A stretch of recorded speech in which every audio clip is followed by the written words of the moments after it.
you ask to go to the restroom, you need to go straight there and head right on back to class.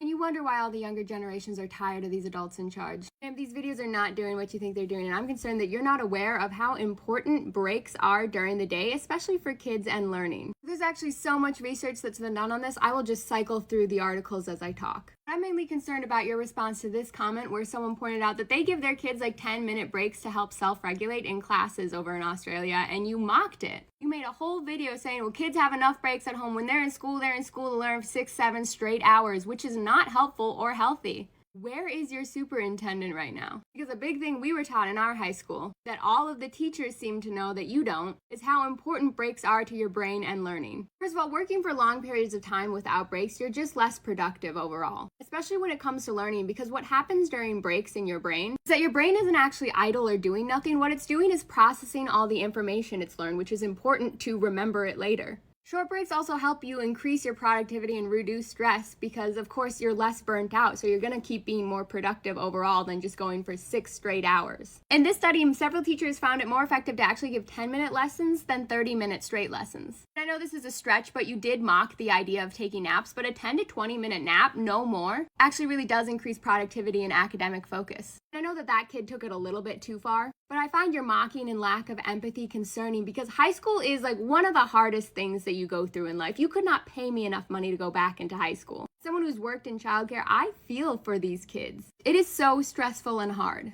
You wake up at 6 a.m. every day, you're up studying till like 11, 12, maybe sometimes even 1 a.m. On top of that, you're struggling with whatever family and personal problems are going on. It's no wonder so many people have so many breakdowns during that time. I remember one time in high school, one of my favorite teachers, he was always there for everyone. He was so understanding. He really cared about the kids in his class. Mr. Peso, he's a Spanish teacher at Minnetonka High School, not there anymore, but shout out. I remember I had so much stress going on in my personal life on top of AP, IB stuff. I was sleeping like 3 hours a night because I was up so late studying. I fell asleep in his class and he came over when the bell rang and woke me up. And he crouched down next to me and he said, I just want to make sure you're doing all right because we've never seen you like this before. We were going to wake you, but honestly, you didn't really miss anything today. And we were all so worried about you that we just let you sleep for the hour because it seemed like you needed it. And those are the people who should be teaching the next generation. The people who care, who have empathy, who understand, not the people who mock the thought of taking breaks for your health.